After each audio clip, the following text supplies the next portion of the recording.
I, Sekou Andrews, decided to consult my most trusted team of expert imagination advisors on how exactly waves are made. And quite frankly, what I discovered is mind-blowing. Did you guys know that Professor Judin Justice Evans of the second grade has published a theory in purple crayon that states, well, waves are made by people getting tons of water from the sink and pouring it into the sea.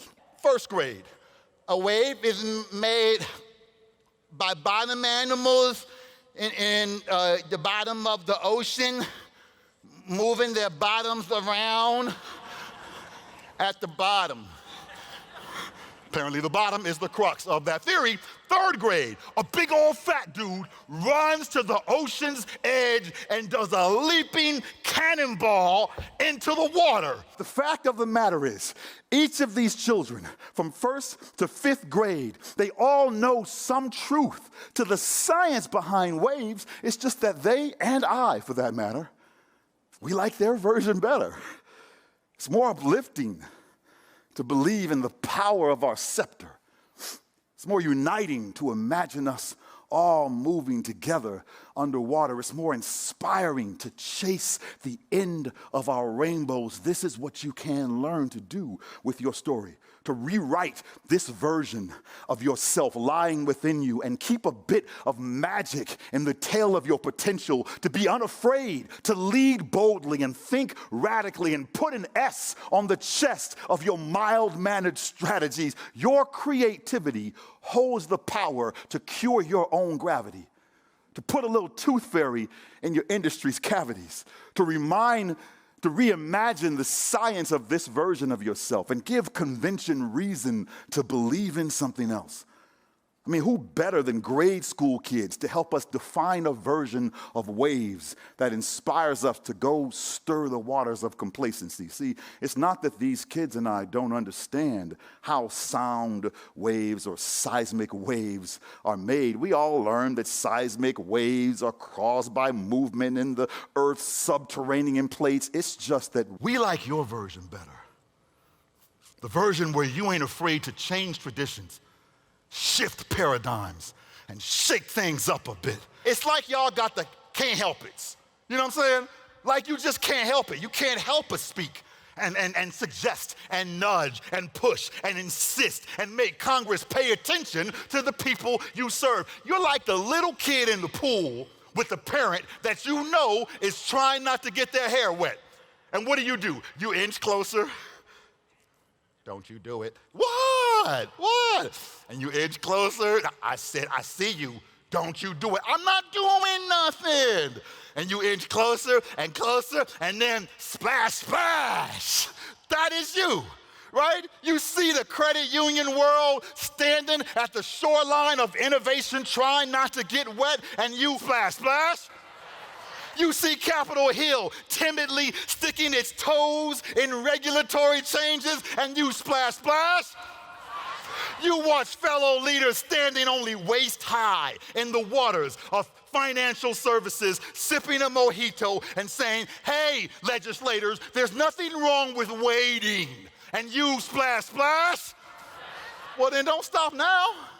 No, that's why you're here. I want you to approach the future of financial services like the annoying little brother in the pool of banking who had, That's right. Own it. Who had to start making waves because the industry's waters were just too damn still. Because the regulations were too damn cumbersome. The closed small business was too damn preventable. The compliance burden was just too unpredictable. The systems for service were just too inequitable. The financial well-being was too damn inaccessible to the rural, the urban, the veteran, the immigrant, the public servant, the essential worker, the middle class, the poor, and the need for somebody to do something shook you to the core.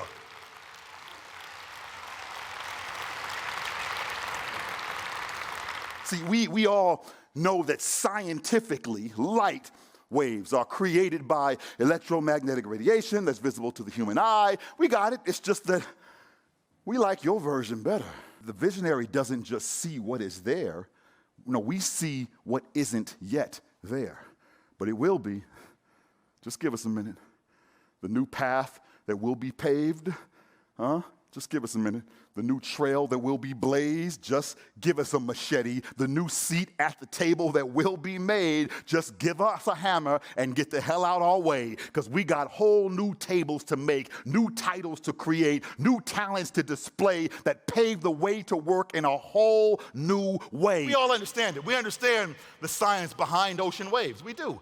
Created by the wind, surface of the water, blah, blah, blah. But your version, so much doper. The version where your wave making brings the winds of change. We all know the science of how sound waves are made, vibrations against surfaces. But listen, ain't your version so much better? The version where you unfasten your throat, unhinge your lips, and give life to your voice. Energizing your voice by humanizing your voice. Why is that important? Because you're in the human being business. I mean, you put the human in HR, like literally, you literally hire and recruit and put the human into your resources. And one of your biggest leadership advantages is that your access to human beings gives you access to your own humanity. You have the ability to inspire passion in your culture, inspire that loyalty in your candidates, and inspire boldness in each other. And you cannot tell me that this version of you doesn't give you more hope than the safe, silent, stagnant science of conventional growth. No, my fellow wave makers, like bottom animals, moving their bottoms at the bottom of the sea to create the kind of change you wish to see. Movement is the key. Listen, I once heard a 7-year-old boy actually say the words, so it's not the size of the boat, but the motion in the ocean. Did he just say what I... Now, okay, hopefully he was just regurgitating out of context something he overheard. But that does not change the wisdom of this prepubescent prophet. Your milestones are massive. Millions of properties have been shielded from disaster by your efforts. About 5 million new homeowners will have their property rights properly protected thanks to you. Over 1.64 trillion in originations insured this year alone. And yet, as you stand shoreline before this vast landscape of liquid cobalt, there is still one burning question that challenges you. How do you keep yourself rising above the tide of your industry's still waters? Well, according to 7-year-olds, maybe you need more motion in your ocean. Maybe you need to learn to raise your voices of defiance and own new words to define yourself, while also remembering that if your actions don't move with your words, then your words won't move others to action. So maybe you need more motion in your ocean. Maybe you need to get familiar with surfing waves at the edge, so that you get a new perspective on the changes that lie ahead. You'll more easily maneuver through the dangers that you dread. And sure, sometimes you might eat it. But when you don't, you will fly instead. Maybe you need more motion in your ocean. Maybe you need to give your haters a little splash, splash, and break convention's undertow and leave your growth in high tide and leave your skeptics burnt up inside as they watch you from the safety of the beach, pining for the taste of your retreat, rooting for the wave to defeat and waiting anxiously to shriek, wipe out. But you and I know what they don't. That if you keep up the work you're doing today, if you keep giving to this mission in new ways, they will be sorely disappointed. So pay them no mind. And they speak their poisons, and they will. Oh, those who serve as beneficiaries of the system as is, those who profit most from the words, this is how it has always been done, they will have the audacity to tell you, shut up! Don't speak up, keep your voice down, and don't make waves. Just know your place, stay in your lane, and don't make waves. The voices of convention will tell you today, as they have told all of us throughout time, do not question our ways. Put down the protest sign.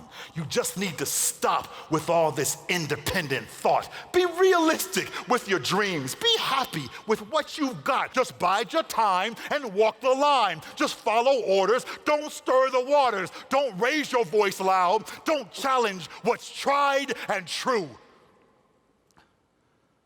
This is what they will tell you. And when they do, it is in that moment that I, Sekou Andrews, give you permission to run full speed to the edge of your industry's still waters, leap in the air, tucking your knees to your chin, and do the mightiest cannonball you can muster, leaving them soaked in their own stagnancy. Huh? Come on, wave makers.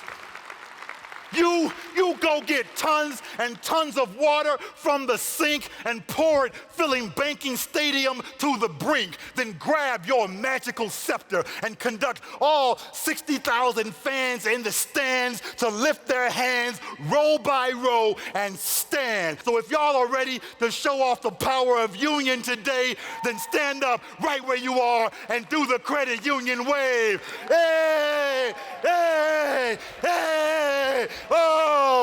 Oh my God, that just happened. Thank you all, appreciate you. Thank you for the work you're doing.